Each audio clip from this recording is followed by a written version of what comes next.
সবাই দাঁড়াও, সাইডে দাঁড়াও, বাইরে আসো, সবাই পিছনে দাঁড়াও, পাখা উঁচু করে দাঁড়াও।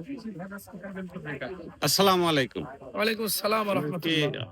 পীর সাহেব মাওলানা চরমনায়? আনোয়ার হোসেন, জি পীর জি। সাহেব চরমনায় মনোনীত হ্যাঁ ইসলামী আন্দোলন বাংলাদেশ মনোনীত পাবনা 4-এর আমি এমপি পদপ্রার্থী। আপনার প্রশ্ন থাকলে করেন। আসলে আমরা ইসলাম দেশ মানবতার জন্য কাজ করছি।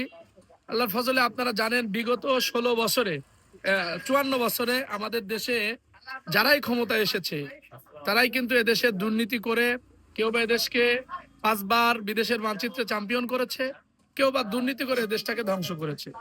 আমরা একটা দুর্নীতি মুক্ত বাংলাদেশ গড়ার স্বপ্ন দেখি, আমরা একটা ইসলামী শাসন ব্যবস্থার স্বপ্ন দেখি।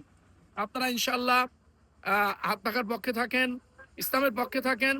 আমরা ইসলামের বিজয় চাই, আমরা ব্যক্তিগত কোনো দল, কোনো ক্ষমতা, কোনো প্রার্থীর বিজয় চাই না। আমি ইনশাআল্লাহ আপনাদের কাছে দোয়া চাই, আমরা হাত পাখা মার্কায় ভোট চাচ্ছি, আল্লাহ তাআলা যেন এদেশে ইসলামের বিজয় দেন। আচ্ছা। আসসালামু আলাইকুম।